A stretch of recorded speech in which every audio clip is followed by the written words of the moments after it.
80 के दशक में जब फिल्मों में खलनायक ही नायक हो रहे थे, उन दिनों गाजीपुर के एक नौजवान ने अपने बहुत खास दोस्त साधु सिंह के साथ, मुख्तार अंसारी के घर वाले कहते हैं कि साधु सिंह की निजी दुश्वारियों को मुख्तार ने अपना बना लिया था और दोस्ती में कुर्बानी देते देते मुख्तार पर कब अपराधी का ठप्पा लग गया पता ही नहीं चला। यूं कॉलेज तक मुख्तार को खेलने का शौक था, खासकर क्रिकेट। आजादी से पहले उनके पिता दिल्ली के सेंट स्टीफेंस कॉलेज की क्रिकेट टीम के कप्तान रहे थे और मुख्तार को भी क्रिकेट का शौक बचपन से था। Very good cricketer, very good cricketer. अच्छा, मेरे पिता क्रिकेट के बड़े प्लेयर थे। वो दिल्ली में वो पढ़े हैं सेंट स्टीफेंस कॉलेज में। तो आपको मालूम होगा कि इस देश का माना जाना वो है। और वहाँ उस समय वो 1938 में क्रिकेट टीम के भी कैप्टन थे और हॉकी टीम के भी कैप्टन थे। लेकिन क्रिकेट खेलने वाला खिलाड़ी जान लेने वाला खिलाड़ी कैसे बन गया, ये कहानी फिल्मी है। लेकिन मुख्तार की कहानी से पहले उनके परिवार की कहानी देखिए। दादा मुख्तार अहमद अंसारी गांधी जी के करीबी और कांग्रेस के अध्यक्ष रहे थे। नाना ब्रिगेडियर मोहम्मद उस्मान को 1947 की लड़ाई में शहादत के लिए महावीर चक्र से नवाजा गया था। पिता सुभानुल्लाह अंसारी स्थानीय राजनीति में सक्रिय थे, जबकि भारत के पूर्व उपराष्ट्रपति हामिद अंसारी रिश्ते में मुख्तार अंसारी के चाचा हैं। लेकिन मुख्तार अंसारी की कहानी में अपराध की दुनिया का हीरो बनना लिखा था।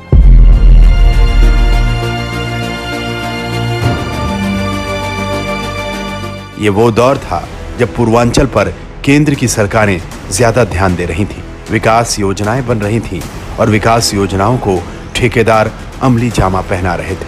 ठेका उसी का होता था जिसके पास ताकत होती थी। मुख्तार को ताकत और पैसे का चस्का लग चुका था। रसूख परिवार के पास पैसा पहले से था। 1988 में मंडी परिषद की ठेकेदारी को लेकर ठेकेदार सच्चिदानंद राय की हत्या हुई और नाम आया मुख्तार का। सच्चिदानंद राय एक और बाहुबली ब्रजेश सिंह का करीबी था, तो मुख्तार और ब्रजेश के बीच दुश्मनी का बीज पड़ चुका था। यह दुश्मनी अलग अलग मौकों पर गहरी होती रही। इस बीच 1991 में एक बार मुख्तार को पुलिस ने हिरासत में लिया, लेकिन 2 पुलिस वालों को गोली लगी और मुख्तार फरार हो गया।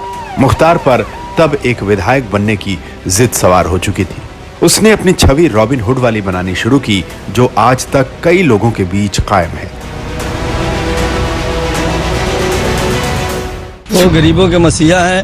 जब भी कोई यो काम लेके जाता है उसके लिए वो हर वक्त तैयार रहते हैं, चाहे जेल में हो, चाहे बाहर हो, चाहे घर पे हो, कहीं भी हो। मुख्तार अंसारी गरीबों की मदद करते हैं, शादी विवाह है या मकानात बनवाना है या और भी जो भी कोई काम लेके जाता है वो उनकी मदद करते हैं।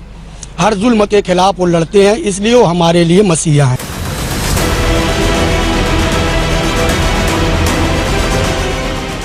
उन्नीस के बाद के हालात में बीजेपी को छोड़कर बाकी दलों को ऐसे प्रभावी मुस्लिम नेताओं की तलाश रहती थी जो अल्पसंख्यक वोटों को अपनी तरफ कर सके। फिर उन पर आपराधिक केस हो या ना हो, इससे फर्क नहीं पड़ता था। 1996 का चुनाव मुख्तार ने बीएसपी के टिकट पर लड़ा और विधायक बन गए। इस वक्त तक मुख्तार ने अपना राज चलाने के लिए एक फिल्मी तरीका सीख लिया था। कहा जाता है कि मुख्तार ने अपने पेरोल पर कई पुलिस वालों को रख लिया था, यानी पुलिस वालों को हर महीने एक तय रकम पहुंचने लगी। नतीजा, मुख्तार के रास्ते की अड़चनें अपने आप दूर हो जाती थी। इस बीच 1997 में विश्व हिंदू परिषद के राष्ट्रीय कोषाध्यक्ष और कोल किंग नंद किशोर रुंगटा की सनसनीखेज हत्या में मुख्तार का नाम आया तो मायावती ने उन्हें पार्टी से निकाल दिया। वैसे कहा यह गया कि मायावती ने खुद को सीबीआई से बचाने के लिए यह कदम उठाया था।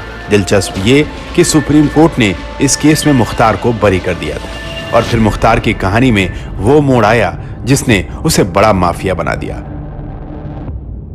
2005 में विधायक कृष्णानंद राय की गाड़ी को घेरकर उन पर गुंडों ने गोलियां बरसाईं। 500 राउंड से ज्यादा फायरिंग हुई। कृष्णानंद समेत 7 लोग मारे गए थे और इतनी फायरिंग इसलिए हुई ताकि ये मैसेज दिया जा सके कि मुख्तार अंसारी को कोई कम ना आके। मुख्तार खुद उस वक्त मऊ में हुए दंगे के मामले में जेल में बंद था, यानी हत्या को जेल से अंजाम दिया गया। कृष्णानंद ने 2002 में मोहम्मदाबाद सीट पर मुख्तार अंसारी के भाई को हराया था। ये हत्या उस हार का बदला थी। मुख्तार ने 1996, 2002, 2007, 2012 और फिर 2017 में भी मऊ से जीत हासिल की थी। इसमें से करीब 3 चुनाव उसने देश की अलग अलग जेलों में बंद रहते हुए लड़े और जेल में रहते हुए मुख्तार की तूती कैसे बोलती थी, ये बांदा जेल के जेलर की कहानी सुनकर समझा जा सकता है। वो जो बाहर से मिलने आया था उसी के पास पिस्टल थी। इनके संज्ञान में थी संभवतः। इन्होंने तुरंत पिस्टल निकाल ली। उन्होंने कहा कि आप मुझे जानते नहीं हैं, मैं क्या चीज हूं। और फिर उसके बाद मुझको लोगों ने पकड़ लिया। मैं अंदर था ऑफिस में, ये बाहर आ गए। मतलब आप भी भिड़ गए बिल्कुल। उन्होंने पिस्टल निकालना ही धमकी देना। 2007 में मुख्तार गाजीपुर जेल में बंद था। हद ये कि जेल के अंदर उसके लिए बैडमिंटन कोर्ट बनवाया गया था, जहां कई अधिकारी उसके साथ बैडमिंटन खेलने जाते थे। लेकिन जिस अधिकारी ने मुख्तार के खिलाफ जाने की सोची, उसे मुख्तार अंसारी ने अपने सियासी रिश्तों के चलते बर्बाद करने में कोई कसर नहीं छोड़ी। 2005 में कृष्णानंद राय की हत्या के लिए मुख्तार अंसारी एक लाइट मशीन गन खरीदना चाहता था और इस सौदे के परवान चढ़ने से पहले जिस अधिकारी ने पूरी योजना विफल कर मुख्तार पर पोटा लगाया, उसकी कहानी रुलाने वाली है। कि आपके नेता चुने हुए किस तरह से काम करते हैं ये देख लीजिए। आप ही लोग चुनते हैं नेता को, तो इसलिए दोषी कौन हो रहा है ये देखने की बात है। ये घटना याद आते ही आज भी आप भावुक लग रहे हैं। बिल्कुल स्वाभाविक है कि 17 साल हम लोग का कीमती समय जब बर्बाद होता है ना, कोई नहीं पूछता है किस परिस्थिति में हम लोग जीते।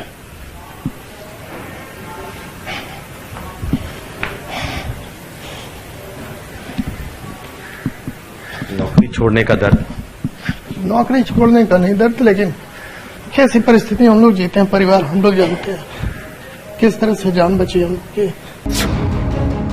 दरअसल मुख्तार अंसारी भले अरसे से जेल में बंद है, लेकिन ना तो चुनाव लड़ने के लिए जरूरी मशीनरी में कोई कमी आई, ना उसकी ताकत में। सियासी दलों से दोस्ती और अदावत का खेल चलता रहा। 2009 में मुख्तार अंसारी बीएसपी के टिकट पर बनारस से लोकसभा चुनाव लड़ा। मुरली मनोहर जोशी जीत तो गए, लेकिन सिर्फ 17,000 वोटों से। फिर कुछ खबरें आईं तो मायावती ने उसे पार्टी से निकाल दिया। मुख्तार अंसारी ने बड़े भाई के साथ कौमी एकता दल बना लिया।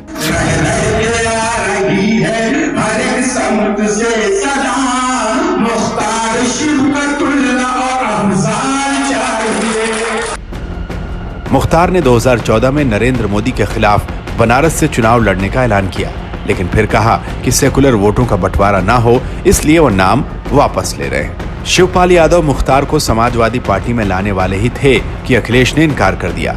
मायावती ने दरवाजा खोल दिया। चुनाव में अंसारी परिवार को थोक के भाव में टिकट दिए गए। कुछ सीटों पर टिकट भी फाइनल कर दिए गए हैं, जिसके तहत मऊ सदर विधानसभा की सीट से वर्तमान सिटिंग एमएलए मुख्तार अंसारी को टिकट दिया जा रहा है और साथ ही घोसी की सीट से अब्बास अंसारी को, जो इंटरनेशनल खिलाड़ी हैं, जिन्होंने 2 बार राष्ट्रीय गोल्ड मेडल भी प्राप्त किया है, इनको भी टिकट दिया जा रहा है। जिन दिनों मुख्तार की तूती बोलती थी, तब मुख्तार सुनहरे रंग के चश्मे के साथ पत्रकारों के सामने हाजिर होते और जेब से पिस्टल निकालकर खेलना शुरू कर देते थे। लेकिन वक्त बदल गया। केंद्र में मोदी और यूपी में योगी सरकार ने मुख्तार का खेल बिगाड़ दिया। उन्हें अपनी जान का खतरा नजर आने लगा।